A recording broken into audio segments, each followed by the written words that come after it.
What are you picturing? Like she's near the lockers. You think she's near the lockers? Well, we have ongoing conversations about things that are happening in the classroom, and we certainly did talk about literacy. We felt like we weren't really achieving what we wanted to achieve with the time. We felt like really it was wasting time, getting nowhere a bit. We felt like, you know, the hamster on the wheel running around and not getting anywhere. It was probably a lot of activities that we had organised for kids rather than the kids taking a lot of ownership of the activities. Like we had a lot of comprehension activities, some listening to story activities, but children did not have a lot of choice in it. And they didn't have to do much thinking. There wasn't a lot of thinking involved, and thinking has been a big key for us in all areas of the curriculum, and we felt like we were doing all the thinking and they were just completing the task, saying, here we go. And yeah, we thought we need to make a change because we're not seeing the growth in the literacy skills. So we didn't really feel they were building and developing reading skills, quite frankly. They were reading, and we thought, okay, they're reading, therefore they're learning, but in reality they weren't. And we had some conversations and we spoke, well, we can't just make assumptions here that they have all the skills that they require to be successful readers. So we thought we had to be more explicit by going through some of those specific techniques that I think, particularly middle primary, you just assume they have. But in reality, they don't. They've got to be retaught and refocused upon each year.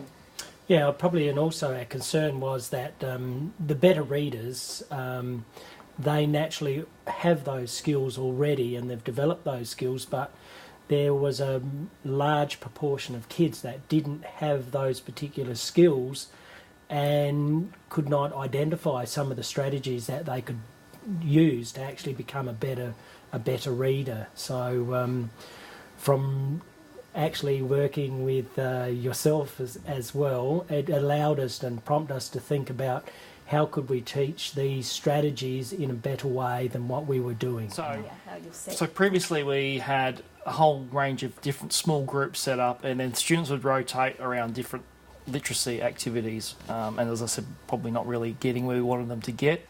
So now we talk and we plan and we discuss, okay, well, what's going to be our focus strategy for this period of time?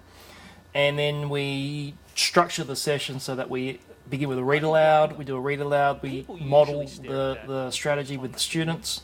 We have discussions, and then the students use their own text and then practice those strategies, and then just employ some of those techniques in their own reading so that it's relevant to them, not just random text that we are providing the students, because we want them to become authentic and part of their everyday reading.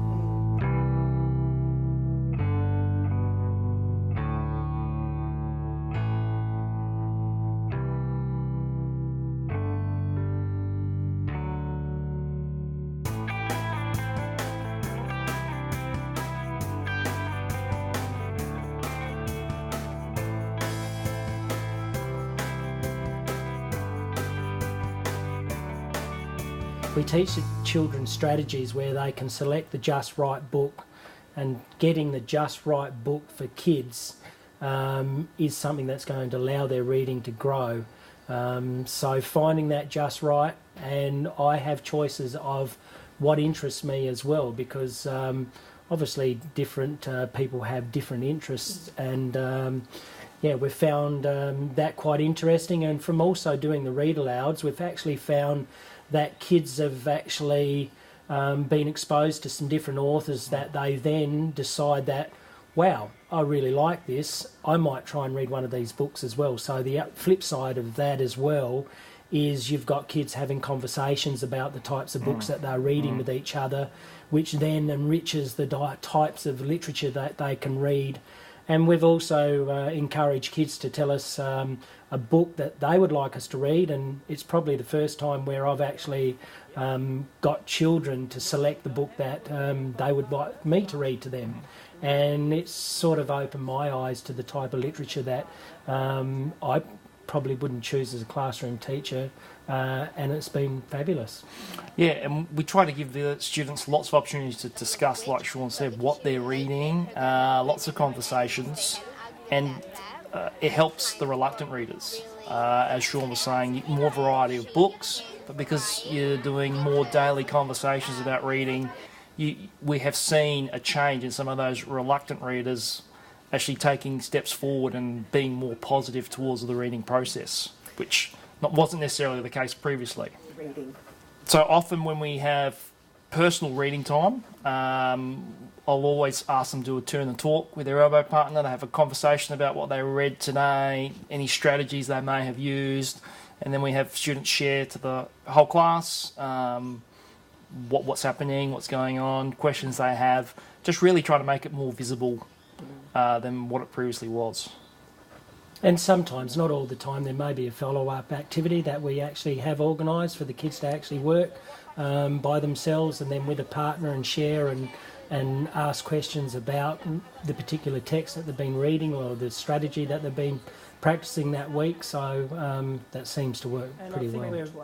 And we're probably early in the phase of working on some of these things, and we realise with some of the strategies that we've actually been looking at that next year we've got a lot more ideas of how we could further connect those ideas and further things that we could get kids to actually respond to those in a better way. But at this stage we've jumped in and we are seeing a lot of benefits, especially with the enthusiasm for kids to read, their ability to be able to talk and respond to the text, ask questions and make connections are all the sorts of things that we're seeing as a real offset of actually kids choosing their own books and actually having a lot of choice and variety. And the kids enjoy sharing. Like, we'll always get them to share in partners, and then we'll always ask, would someone like to share to the class? And you always get a couple. There's always students who want to continue sharing, they want to continue the conversation, which is really, really positive. And it's a sign that they're really motivated and engaged in that process. And it's like when you do anything for the first time, you sort of do it and you have conversations and you think of the things that you did well and the things you didn't do so well, and we'll have conversations and say, well, that can be changed or that could be taken further. Absolutely. It saves a massive amount of time. And it's also just really good to have another person and another perspective to bounce ideas off of. I think it's probably, for me, the best thing that's happened for me in teaching is actually having someone that I team teach with, and we've been team teaching for a long time, but it just allows so much more rich conversation and different points of views, etc., to be expressed, and it's fantastic. Particularly when it's something new that you're experiencing for the first time. Like Sean said, just being able to bounce those ideas, have that sounding board is really, really positive. And plus we're an IB school, which means that we also run an inquiry-based curriculum. So actually having a sort of literacy block that children actually have choices of the types of literature that they're reading also fits beautifully in that sense that we want to develop responsibility and ownership and all those sorts of attitudes towards learning. As a result, allowing them to have choices makes that happen. Absolutely. The process of actually having a sort of a structure that we can use in the sense of having a mini lesson at the start where we actually teach the technique or the particular skill that we're looking at, and then having the kids do their own reading as well, having a read aloud ourselves, and then the discussion about the types of strategies we could be doing to actually improve our reading, and then actually getting and practicing it in themselves, and not only then after that also sharing it with a partner and talking about that with a partner actually helps just really reinforce the skills. And once again, kids will come up with new strategies or different ways that they personally do it themselves, which is fantastic too. And I don't really get the picture, but it turns out they were angry, like giving weird faces, and the dad I didn't really realize I was angry, but then when I read through it and I saw the word that said, then the door at the other end of the corridor swang open with a bang and all the heads. Just the oral, and the oral language development as well, which is a key. I mean, I always did read alouds, but more of the headspace of its importance than probably what I was previously. And you can see the students respond. As Sean said, they like to discuss. You can model fluency and pronunciation and things like that, which the kids then pick up with when they do reading with me. So that process works really well.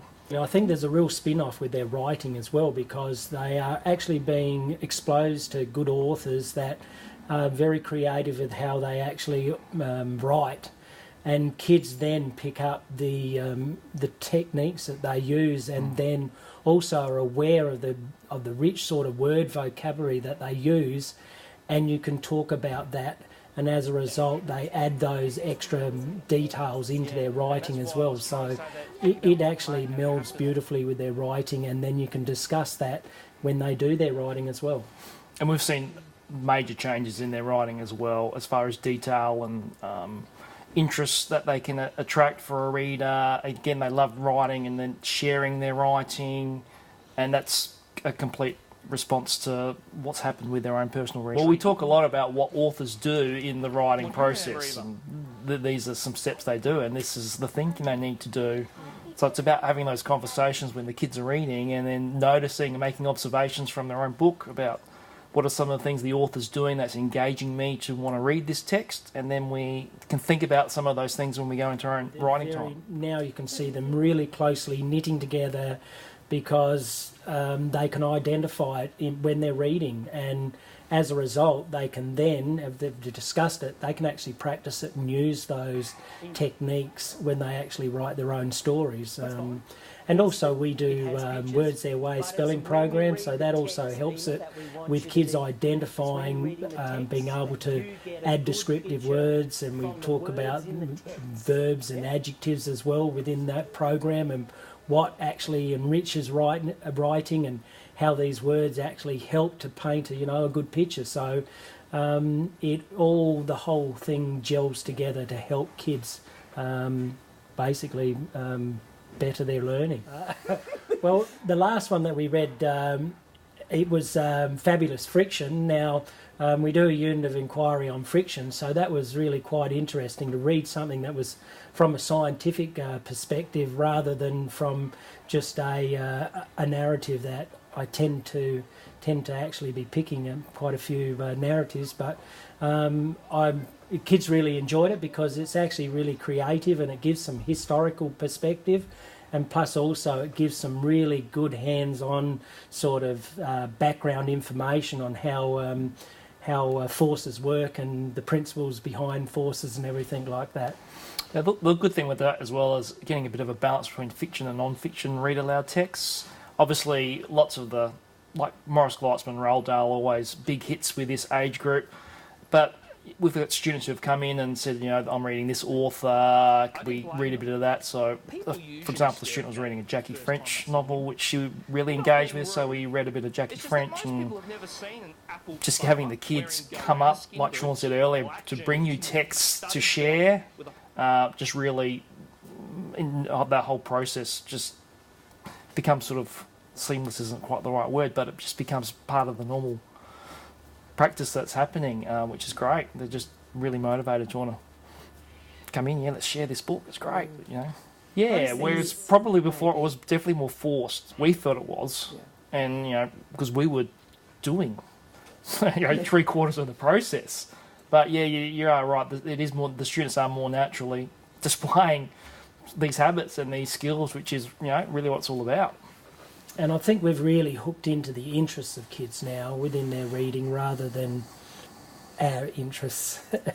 Decoding and actually trying to read was extremely difficult, and he was not interested in books at all because it was such an arduous task for him to actually read. He was exhausted probably within 5 minutes of practicing reading, and then still really didn't have much of a comprehension of what he was reading, because all the energy was going into trying actually working out what the words were.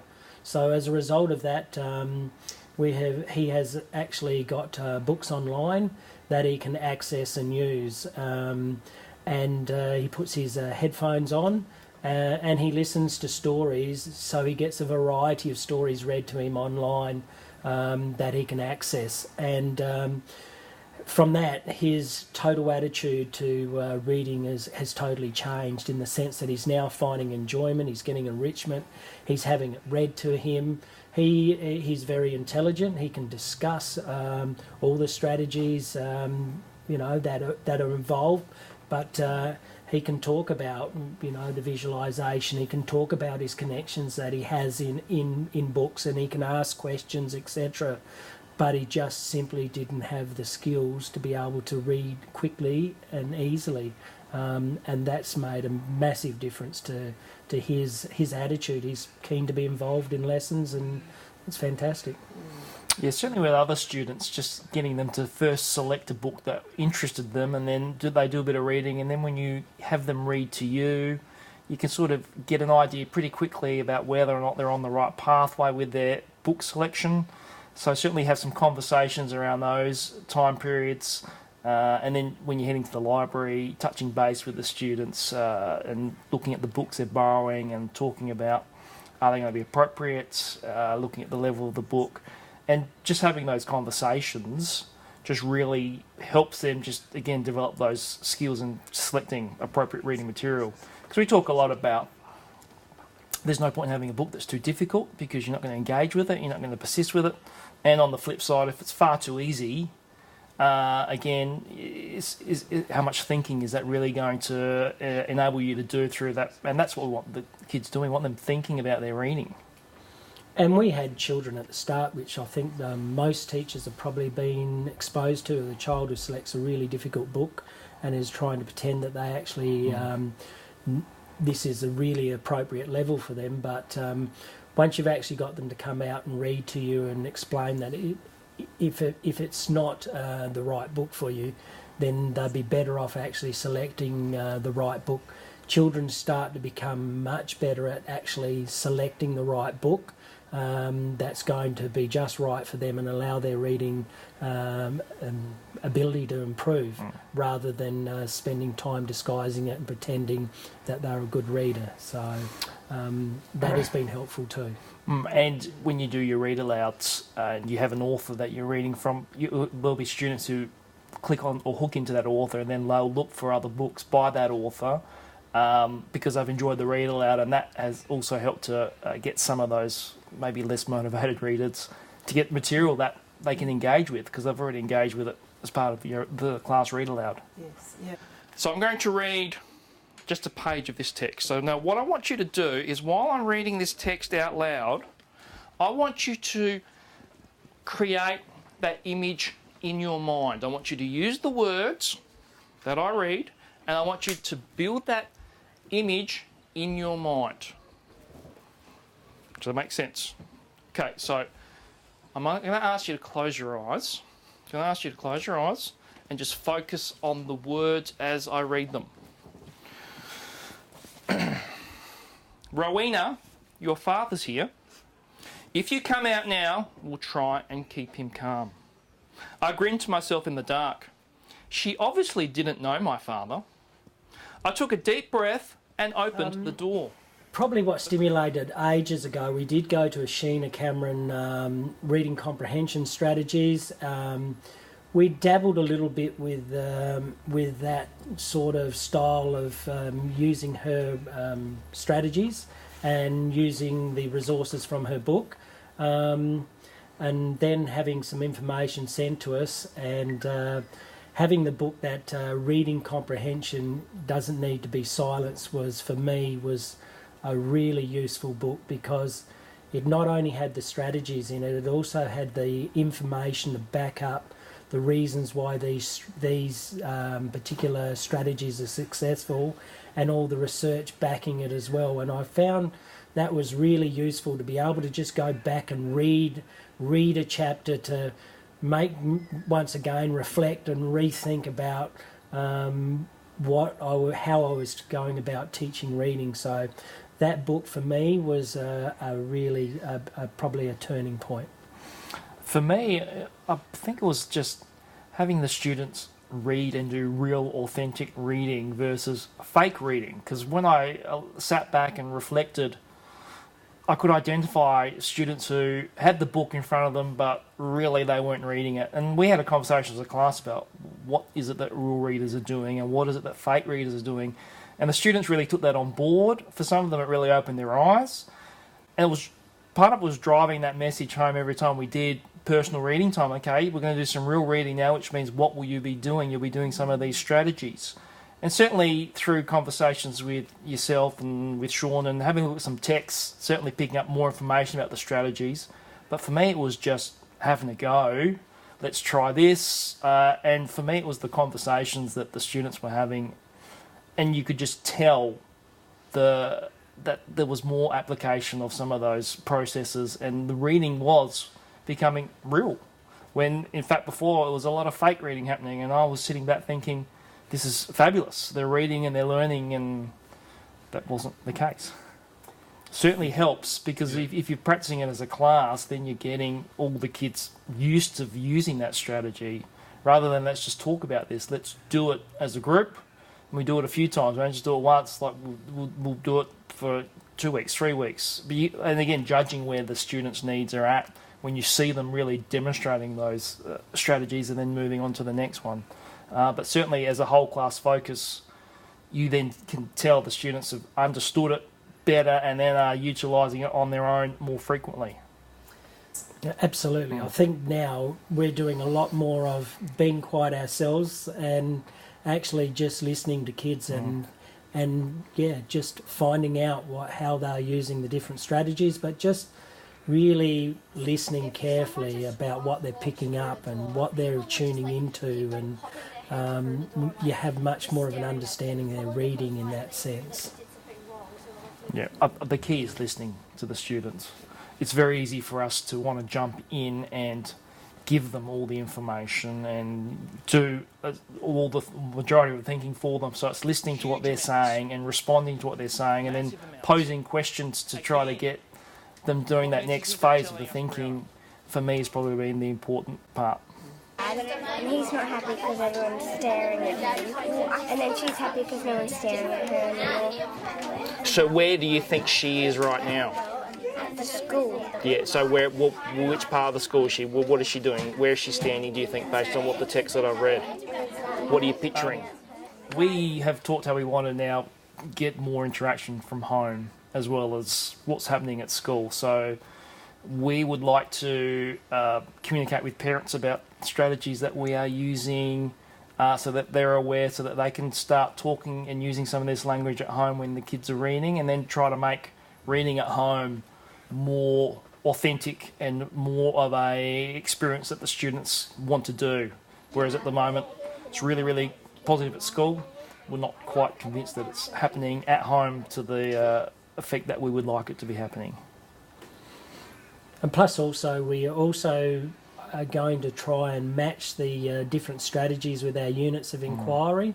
We want to try and see if we can strategically put a strategy that would be best suited to the unit of inquiry that we're doing. And we're thinking about some of the resources that we can use to actually support that as well for next year. So that should be interesting.